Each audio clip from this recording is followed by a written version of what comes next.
Mercredi 18 juin 2025, mesdames et messieurs, bonsoir et bienvenue dans ce journal. Un invité dans ce journal, c'est Maître Richard Pinda, à qui j'ai dit bonsoir. Bonsoir, il faut dire Mpinda. Richard Mpinda. Voilà. Il y a M au début. Exact. Très bien, je vous reviens tout de suite. Merci. Un incendie s'est déclaré, c'est à Vendredi, à l'aéroport international d'Engili sur le tarmac dans l'est de la capitale Kinshasa. Il a été immédiatement maîtrisé par la brigade anti-incendie de la régie des voies aériennes RVA. En croit les commandants de l'aéroport Vicky Lundula, il s'agit d'un tracteur de la compagnie ATES qui, après avoir poussé l'avion ASKI, venait pousser Air Congo comme il traînait. Ils ont pris un autre tracteur plus petit que ça dans l'entretemps. Celui qui venait s'est arrêté quelques minutes après, étant à l'arrêt. Une flamme est sortie de nulle part. Les conducteurs a fui. C'est alors que la brigade anti-incendie a intervenu immédiatement pour maîtriser le feu. Les pneus de l'avion n'ont pas pris feu et la situation est redevenue normale. Pour couper court à tout bruit au sujet d'une prétendue fuite du ministre d'État, ministre de la Justice et garde de Sceaux, Maître Constant Mutamba, vers l'ambassade de Cuba à Kinshasa, en République démocratique du Congo, pour refuge. Nos reporters d'antenne à télévision sont descendus au bureau de l'ambassade de l'ambassadeur de Cuba pour s'enquérir de cette situation. Yvon Kanda et Rafat Kachunga. Monsieur, nous sommes sur place au niveau de l'ambassade de Cuba. Contrairement à ce qui s'y raconte, nous avons échangé avec l'ambassadeur. Il nous a donné un éclaircissement au sujet du ministre Mutamba qui n'est jamais passé par ici, et tout ce qu'on raconte sur la moindre fuite pour aller se réfugier au niveau de l'ambassade, ce ne sont que des faussetés. Voilà pourquoi Antenne a pris justement que cette résolution d'arriver sur place. Voilà pourquoi je suis là, moi et mon confrère, pour vous donner justement un peu la réalité autour de cette question. Tout le monde s'y est accroché et que cela s'est passé comme si c'était la bonne information. Or, la bonne information, c'est celle dont nous vous communiquons tout à l'heure. Je vous dis, mesdames et messieurs, vous allez suivre peut-être prochainement les communiqués qui viendra balayer pratiquement tout ce qui se raconte au sujet de ministre Mutamba. Il n'est pas passé par ici et ce qui se raconte. Et à la suite de ces faux bruits d'un prétendu refuge que Mutamba aurait trouvé à l'ambassade de Cuba, il y a un communiqué qui vient de nous parvenir. L'ambassade de la République du Cuba en RDC constate une désinformation sur sa diplomatie à l'endroit du ministre Constant Mutamba. De ce fait, l'ambassade rejette en bloc cette fausse information diffusée dans certains réseaux sociaux comme TikTok ou Facebook relative au refuge du ministre Mutamba au sein de l'ambassade, publiée par un certain monsieur Tchèque Boukassa, journaliste du CongoProfond.net. L'on relève de cette information des faussetés suivantes. une image photo donc non authentique de l'ambassade et ne correspondant à aucune autorité diplomatique. Aucune demande jusqu'à ce jour n'a été formulée par le ministre au niveau de l'ambassade. Cette fausse information du journaliste porte atteinte à la dignité et au respect de l'autorité diplomatique du Cuba. Toute information avant sa diffusion doit être puisée à la source pour sa crédibilité. L'ambassade de Cuba regrette qu'un tel journaliste qui propage des mensonges comme rumeur n'ait fait pas honneur aux relations d'amitié et des collaborations traditionnelles entre la RDC et les Cuba, même pas au professionnalisme dont doit faire montre un vrai journaliste. Et justement, au sujet de ce faux bruit, il faut noter que le ministre Constant Mutamba vient de déposer il y a peu sa démission sur la table de la première ministre Judith Suminwa. Et justement, un maître, normalement, conformément à la loi, après que l'Assemblée nationale ait levé les immunités du ministre Constant Mutamba, n'est-ce pas qu'il devait rendre le tablier 24 heures après? Mais apparemment, il a pris plus de temps. Le plus important dans ce cas précis, c'est que l'acte ait été posé. Et dans tous les cas de figure, formalisé en principe, allais-je dire. Et dans tous les cas de figure, il y est parti. Mais il faut aussi prendre un autre aspect des choses, que ce n'est pas facile. Hein. Ce n'est pas non plus facile de se retrouver devant une situation aussi compliquée que celle-là. De se dire que dans le jour qui vient, on mettra la main dessus, dans le jour qui vient, je devrais être mis sur la place publique, dans le jour qui vient, on va découvrir réellement si j'ai détourné ou pas du tout. C'est-à-dire que quand je dis s'il a détourné ou pas du tout, parce que la présomption d'innocence existe, jusqu'à preuve du contraire. Tout à fait. Et donc, c'est pas facile. Humainement par là, c'est un coup qu'il reçoit énorme. Je le dis, je continue de le dire, que Mutamba est jeune. Mutamba, je ne sais pas dire s'il avait de l'avenir, parce que ce qui définirait sa situation, c'est le jugement qui pourrait être organisé tout autour. Ben, écoutez, la présomption d'innocence existe, la présomption de culpabilité existe aussi. S'il était condamné, je crois bien que ça serait vraiment un coup énorme pour lui. Mais lorsqu'on le voit, partout où il s'affiche, il est très serein, donc il n'y a pas autant d'inquiétude à se faire. J'ai appris un proverbe de chez moi. Quand je dis un proverbe de chez moi de mon église, la sincérité n'était pas une garantie de vérité. Alors, si vous observez très attentivement, vous vous rendez compte aussi qu'il a perdu beaucoup de poids. C'est-à-dire qu'il subit une pression énorme. Parce qu'il aurait été empoisonné aussi. Ça, il faut non, c'est arrivé. Bon, c'est arrivé. Je ne veux pas aller dans le débat de l'empoisonnement, mais c'est arrivé depuis l'annonce de cette situation ici. Lorsque vous regardez très attentivement, ça peut être ça ou pas du tout. Je ne suis pas médecin, moi je suis avocat. Je constate tout simplement qu'il y a des changements dans ce sens-là. Je vous reviens. Sachez aussi, toujours dans ce dossier Mutamba, que c'est que d'aucuns qualifient de traque, d'autres de poursuite judiciaire contre Constant Mutamba. Cela est diversement interprété dans l'opinion publique, qu'il soit avocat, qu'il soit médecin, qu'il soit économiste. En tout cas, dans l'opinion, il est de ceux qui pensent que Mutamba fait l'objet d'un règlement de compte. Par contre, il y en a qui estiment que effectivement, Constant Mutamba a détourné des deniers publics et il doit répondre de cet acte. Je vous laisse découvrir cela dans ce reportage.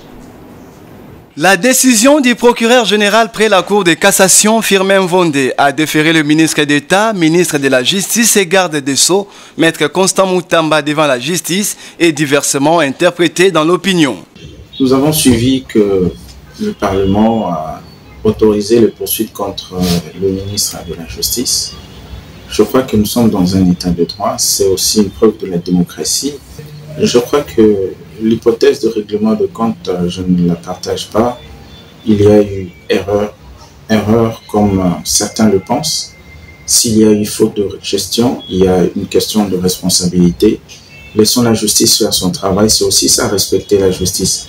L'indépendance de la justice est consacrée par la Constitution. Laissons la justice travailler.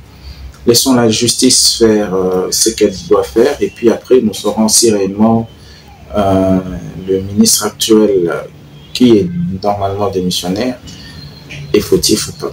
Pour sa part, Maître Jacques Munganga voit dans ces poursuites de mobiles qui n'ont rien à voir avec la justice. De manière sincère, honnête, de manière consciente, je voudrais vous dire qu'il n'y avait aucune urgence qui puisse justifier cette célérité, parce qu'il y a des dossiers très sales, très lourds, qui sont là au perchoir, qui n'ont jamais fait l'objet de traitement, mais à la manière dont on a vu l'affaire Constant Moutamba, cette affaire, donc on a trouvé que les choses sont plus politiques que judiciaires.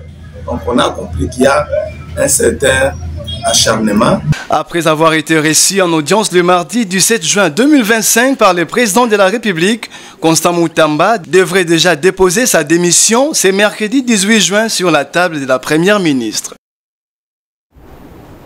Avant de nous quitter, il faut dire que Moutamba va devoir effectivement comparaître, il sera devant le cours des tribunaux, mais quelles sont les peines qu'encourt ces désormais anciens ministres de la Justice et garde des Sceaux?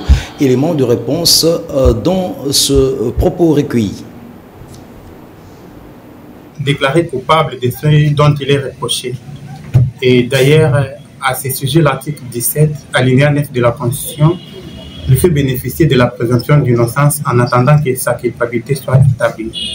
Et alors, comme le parquet qui a instruit son dossier a retenu l'infraction de détournement des deniers publics, il y a quand même des peines prévues par le code pénal en rapport avec cette infraction. Il y a des peines, il y a une peine principale, il y a aussi des peines accessoires. Et à la lecture de l'article 145 du code pénal, la peine principale pour la personne qui se rend coupable de l'infraction de détournement des deniers publics, c'est la peine privative de liberté allant de 1 année à 20 ans de servitude pénale.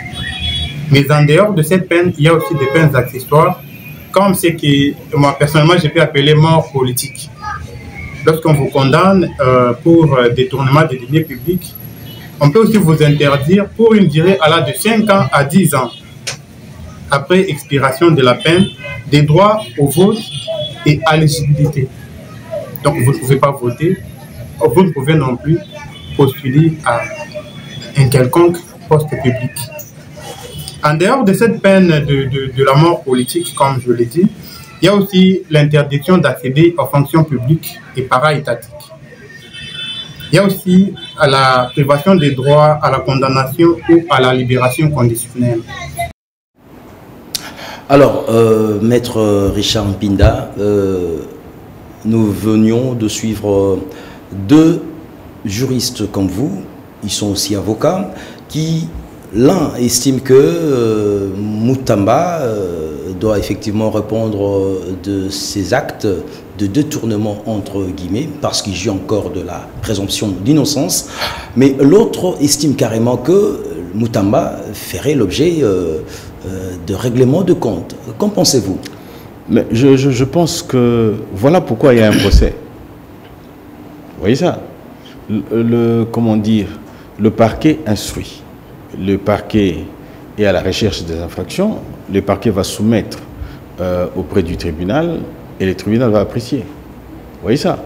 Et donc, ils vont apprécier. Voilà pourquoi on parle d'ailleurs de la présomption d'innocence. C'est-à-dire que vous êtes supposé, présumé innocent. Et donc, le juge de Moutamba, c'est-à-dire le juge de la Cour de cassation, va se prononcer pour ou contre. Et donc, je crois que c'est une occasion que Moutamba réunisse les avocats outillés, qu'il réunisse tous les moyens qu'il a pour sa défense et éventuellement démontrer qu'il n'y est pour rien ou qu'il n'y a pas eu tentative de détournement. Mais vous pouvez éclairer nos téléspectateurs maintenant qu'il a effectivement déposé sa démission. quelle est la prochaine étape pour le procureur général près la Cour de cassation? Alors, le procureur général près la Cour de cassation a deux possibilités. Soit de les déférer directement devant son juge, sans le placer en détention préventive, puisque la détention préventive est conditionnée par, entre autres, les causes, en fait, les suspicions de fuite, par exemple. S'il garantit de ne pouvoir pas se soustraire par des moyens frauduleux, eh bien, je crois bien qu'on pourrait éventuellement le demander chaque fois que la justice a besoin de lui de se présenter au niveau des cours et tribunaux. Mais sinon, on le placera en détention préventive. Après l'avoir placé en détention préventive, il devra, du CPRK, chaque fois répondre de l'invitation qui lui sera lancée par les tribunaux. Humainement parlant, il est jeune comme vous. Que ressentez-vous? Il est encore plus jeune que moi. Ce qui voudrait dire que c'est vraiment du gâchis. C'est vraiment du gâchis. Vous aviez cru en lui? Écoutez, je l'ai même accompagné à un moment donné. J'ai été avec lui dans les états généraux de la justice. Oui. J'ai pratiquement fait la communication de bout en bout, du début jusqu'à la fin. Donc, c'est un jeune. J'ai apprécié l'attitude qu'a eu un de vôtres, c'est-à-dire c'est Michel Kabia ou Congolison, l'émission Congolison, le jeune qui organise cette émission. Il a fait des déclarations que j'ai beaucoup appréciées. Il a dit, entre autres, il faut que les jeunes qui ont des ambitions sachent quelles sont leurs limites. Qu'ils sachent aussi, apprendre d'abord les règles, c'est-à-dire comment les observer. J'ai aimé cette attitude parce qu'à un moment donné, Moutamba en abusait. Vous voyez, je ne voudrais pas vraiment beaucoup m'attarder là-dessus, mais je souhaiterais que nous puissions suivre, si possible, de rendre public ce procès-là, pour que l'opinion se fasse son entendement. Et je crois bien que beaucoup de gens vont être dessus. Mais vous savez aussi ce qui fait couler encre et salive lorsqu'on parle même d'un règlement des comptes, c'est parce qu'il y en a qui prennent le cas de ce dont on parle. Les 70 milliards de francs congolais qui ont été décaissés pour prendre en charge les nouvelles recrues au niveau de la magistrature. Et cette somme d'argent, estimée à plus ou moins 25 millions de dollars, se sont, on va dire, volatilisés, et on pointe du doigt le président de la Cour constitutionnelle et le président de la Cour de cassation, Firmin Vondé. Et ça, on n'en parle pas. Il y a même une question orale avec débat au niveau de l'Assemblée nationale, mais rien du tout à ce sujet. Non, mais je crois bien qu'il y a une invitation qui a été lancée, je crois. Tout à fait. Mais attendons qu'ils répondent pour qu'ils justifient où est... L'Assemblée nationale est actuellement en vacances. Bon, il faudrait attendre maintenant. En fait, non, attendez, faisons la part des choses. Les vacances parlementaires n'ont pas été organisées pour que Kamuleta et Vondé puissent échapper à la question orale et débat. Non, pas du tout.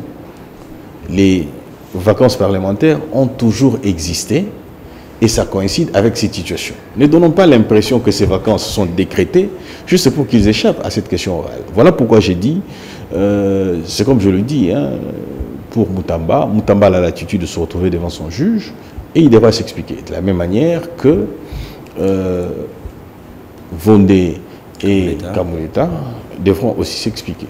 Alors, la question de la compétence est aussi posée à un moment donné. Est-ce que le Parlement peut les inviter? Parce qu'ils représentent une institution à part. Est-ce qu'ils peuvent les inviter? Il peut l'inviter. Effectivement, le Parlement peut l'inviter. Pourquoi? Parce qu'il s'agit d'une question budgétaire. Tout à fait. Exactement. Partant de cette question budgétaire, on se pose la question de savoir, il y avait une rubrique, une ligne qui avait été prévue. Comment cet argent a quitté telle pour telle ligne? Tout à fait. Ils devront apporter des explications. À défaut de le faire, ce serait aussi un détournement. Très bien. On espère bien qu'ils pourront répondre justement devant les élus nationaux. Je vous reviens, maître. L'une de nos consoeurs, Patricia Moigny, a été grièvement blessée cet avant-midi à hauteur du croisement des avenues de Zuileri et Itaga par un Koulouna très connu de magistrat parce que selon plusieurs sources, le délinquant a toujours été arrêté et relâché quelques jours après parce qu'il aurait des affinités ou des acquaintances avec ces juges. Je vous prie de découvrir cela dans ce reportage de Africa Mujinga. En route pour la rédaction d'Antenne TV, où elle preste comme journaliste et reporter, Patricia Moigny s'est vue agressée par les criminels les plus réputés de la commune de Kinshasa, surnommé Chupa, qui ravit, extorque et agresse qui il veut, quand il veut et où il veut. Ce mercredi 18 juin 2025, autour de 11 h, à peine libéré des prisons, il s'est attaqué par derrière à notre consoeur qui était pourtant sur la moto en partance du centre-ville à hauteur du croisement des avenues des Huileries et Itaga pour lui arracher les boucles d'oreilles. En essayant de lui empêcher de les enlever de ses oreilles, Patricia s'est retrouvée dans la boue avec ses délinquants qui, en tirant plus violemment la boucle de l'oreille gauche, cela a complètement déchiré le lobule de l'oreille qui a été suturé avec 2 pinces dans un centre médical de proximité.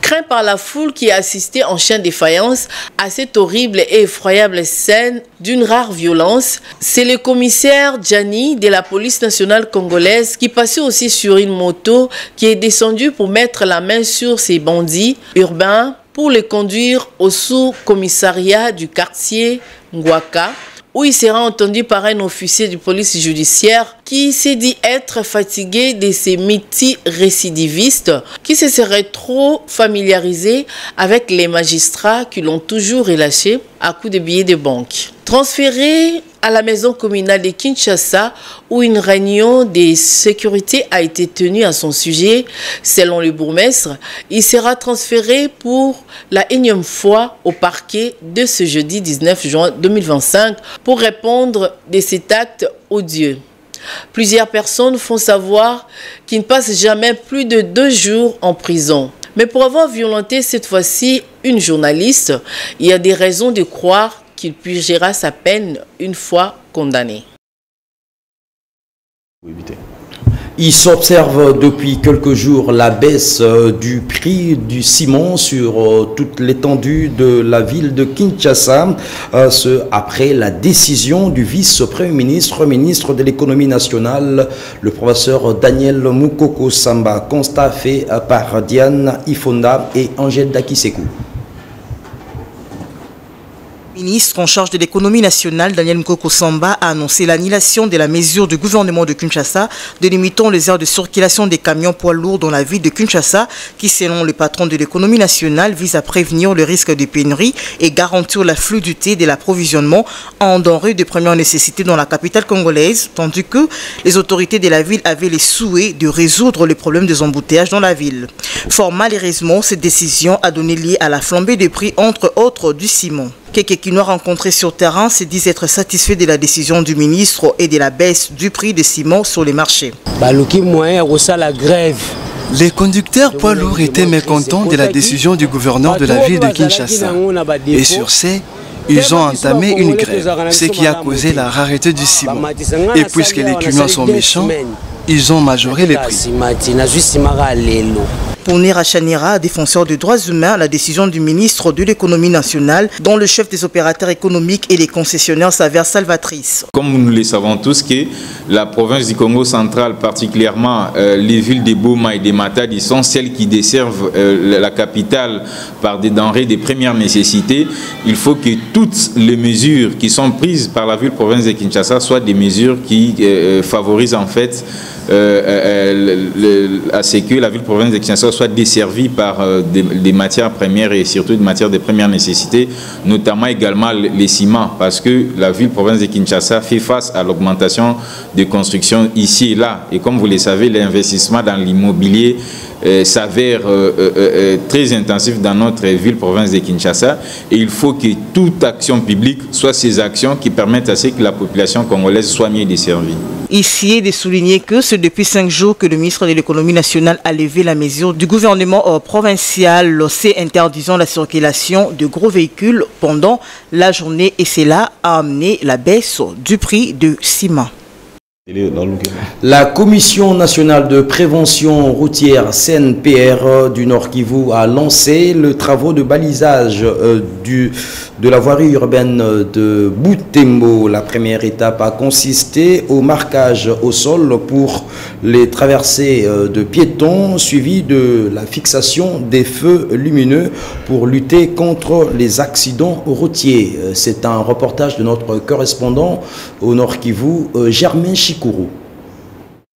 Asphalté parle sur toute l'étendue de la province. Voici la mission qu'il s'est donnée le directeur provincial de la CNPR Nord Kivu, qui vient de lancer les travaux de balisage de la voirie urbaine de Butembo. Ce week-end, à 22h et local, Eric Basulongo était sur le boulevard présidentiel de Butembo pour faire le go du travail en luttant contre les accidents routiers. La première étape consistait à faire le marquage au sol pour les traversées des piétons sur la bifurcation du rond-point VGH et Malou avant de les poursuivre sur d'autres axes de la voirie urbaine. Pas un sou reçu de quelque part, mais deux moyens de bord pour faire face aux accidents routiers, précise le directeur provincial de la Commission nationale de prévention routière au Nord Kivu. Nous sommes en train de faire le marquage au sol avec le chef d'antenne de Butembo, avec toute l'équipe technique que vous voyez ici à côté de nous. Eh bien, ça dans le cadre de notre mission de la prévention routière. Nous sommes ici pour protéger les usagers de la route en leur plaçant des marquages qui les protègent sur la chaussée. Ces travaux s'effectuent successivement dans la ville de Beni, qui facilite la réduction sensible des taux d'accidents routiers. Par le lancement de ces travaux, le directeur provincial de la CNPR Nord Kivu appelle les usagers de la route au respect du code routier, mais également aux conducteurs des engins roulants, tels que les motocyclistes, à un recyclage. De retour en Kinshasa, en vue de s'enquérir de la situation de malades et des matériels utilisés pour lutter contre la mpox, l'ambassadrice des USA en République démocratique du Congo, Tamlin, a effectué une visite au centre de traitement mpox de la clinique quinoise ce mercredi 18 juin 2025. Nous sommes à Kinshasa, dans la commune de la Gombe. Pascal Lokolo et Fofana Moukoubi pour le reportage. C'est mercredi 18 juin 2025, l'ambassadrice des États-Unis a visité les centres de traitement de mpox basés à la clinique quinoise de la Gombe. Après être accueillie par le personnel de cet hôpital et le directeur général de l'Institut national de santé publique, Tamlin y a visité les laboratoires, les équipements de dépistage, les bureaux des maladies infectieuses et les malades de mpox. Cette visite a renforcé l'engagement entre les deux États à lutter contre cette maladie. Elle voulait se rendre compte elle-même en venant visitant un centre mpox. C'est ce que nous l'avons amené ici, où elle a eu à voir comment le diagnostic se fait, parce qu'il y a un laboratoire qui est installé au niveau de ce site mpox ici à la clinique quinoise. Donc on pose le diagnostic qui se fait en moins de 24 heures. Et le résultat, le rendu de résultat, donc il est très rapide et il permet de prendre en charge de manière adéquate les patients de mpox. Et on a eu aussi à voir la visite des patients qui sont en hospitalisation ici au niveau du centre de traitement mpox. Donc elle a eu à s'entretenir avec les patients et voir les soins qu'ils sont en train de recevoir. Et la plupart des patients sont en très bonne évolution et presque en voie de sortie. Après cette ronde, Tamlin, ambassadrice des États-Unis en RDC, a félicité les travaux abattus par les personnels de santé de cet hôpital. Il faut noter que ce centre a été institué depuis le mois de février par les concours des partenaires techniques et a déjà reçu 175 cas, dont 154 guéris et 3 décès. Voilà, Maître Richard Pinda, c'est la fin de ce journal, mais avant que nous ne puissions nous quitter, j'aimerais que vous puissiez placer un mot par rapport au banditisme urbain, notre consoeur qui a été agressée au niveau de Willery en plein jour, s'il vous plaît. Écoutez, déjà que je déplore ces genres de comportements, et ici je voudrais attirer l'attention de l'opinion sur un fait. Il paraîtrait que ces délinquant a pour père ou frère un major qui toujours court pour faciliter sa libération. Et aussi, c'est une occasion pour que le magistrat montre que Moutamba ne faisait pas pression sur eux, inutilement, ok, et que ces genres de délinquants, ces genres d'individus puissent se croupir en prison. Et donc je pense que ceux qui nous suivent, qui font partie de l'appareil judiciaire, vont veiller de manière à ce que cet individu, cet délinquant, puisse répondre de ses actes. Merci beaucoup, Maître, et à la prochaine. Merci à vous de nous avoir reçus. Mesdames et messieurs, ce journal est terminé. Merci infiniment de l'avoir suivi et restez branchés au programme d'Antenne à Télévision. Au revoir.